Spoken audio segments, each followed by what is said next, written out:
Okay, I'm just getting all kinds of revelation dropped on me. The Lord had me pray something today, and this is why. But I want to explain something else, dude, because I got important stuff to say. I'm explaining how gravity actually works. It's like the thought came to me about like gravity. Neutral buoyancy is like insulation. This is the locality thing. It's where you're at inside a container. There's a like an insulation around that, and it neutralizes the forces of gravity. So this means that gravity's got to be something like, it's got to be a charge, a field, a resonance, something like that that's causing this. But I want to point something else out. If you go to the Church of Lost Sheep channel, the first one, hey, keep it down. If you go to the second Church of Lost Sheep channel, I deciphered the Urantia book.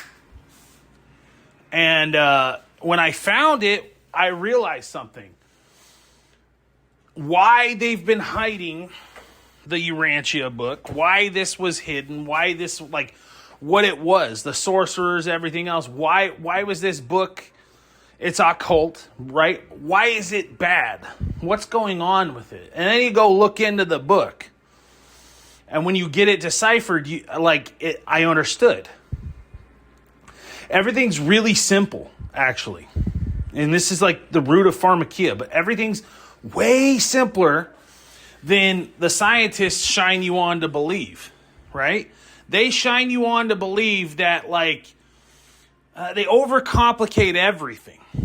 And I realized something, that the science community, what they've done is they've got a few people in power, the innovators, the people that are real take initiative, that know stuff, that know how to do this, and they give them the building blocks, and then they come up with a bunch of nonsense.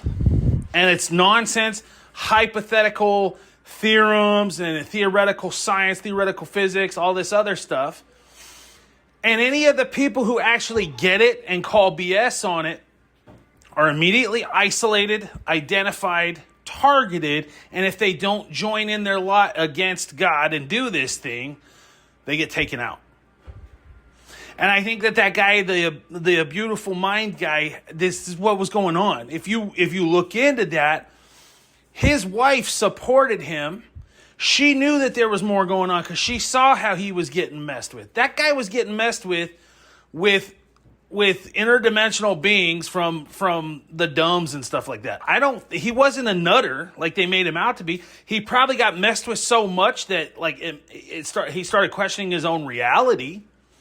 But the things that were messing with him were demonic. And it was because he knew more than they wanted him to know. He probably wouldn't sign up with them. And he probably wasn't allowed to be taken out by the hand of God. So he was protected, but then they went and they messed with that guy, the beautiful mind guy. And I realized, when I looked into that Urantia book, I didn't drop what I deciphered. I didn't show anything on that of what it actually shows. But, to be honest with you, it's real simple stuff. It's like a root of red, does this type of healing.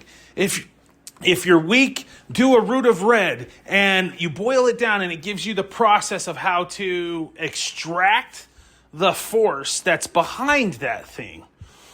And so I was like, when I did it, I prayed. I'm like, well, why is this information hidden? And then it dawned on me, this stuff is abused by the people that are in the know, the sorcerers, the watchers, dude. These lizards that I'm talking about, they know this. This is why they're stealing little kids.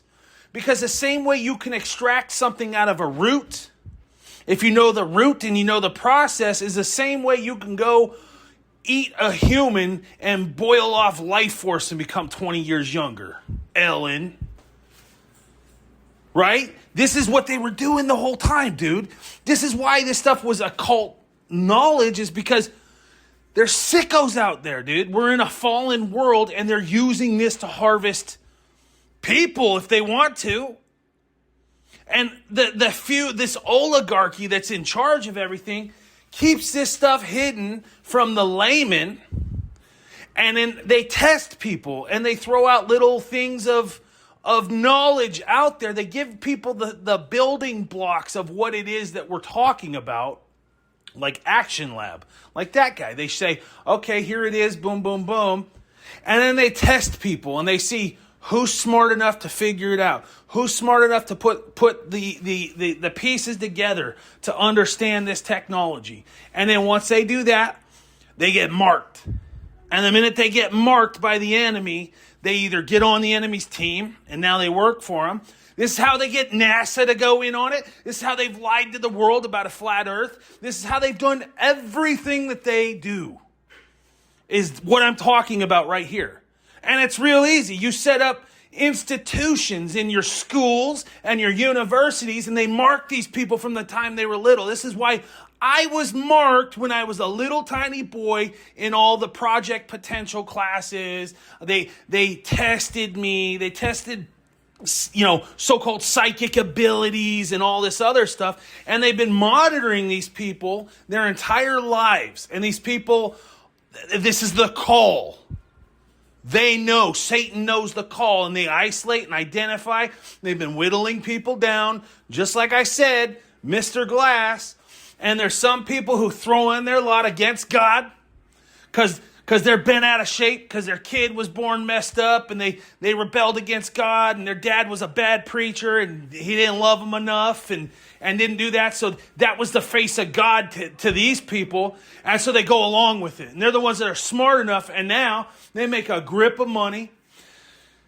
They're the upper class. They control all that, but and then they decide in their own head how they're gonna appropriate that.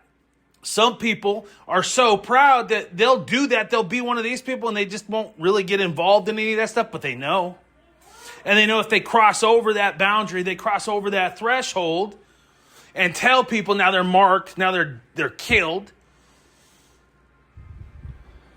So they sit there slowly dying their entire lives, crying out to their families, I sold my soul for this. I sold my soul for this. And your wife has an $8,000 a month shopping habit, and you're supporting that because now you're in over your head. This is for somebody. This is very personal right now. This is for somebody.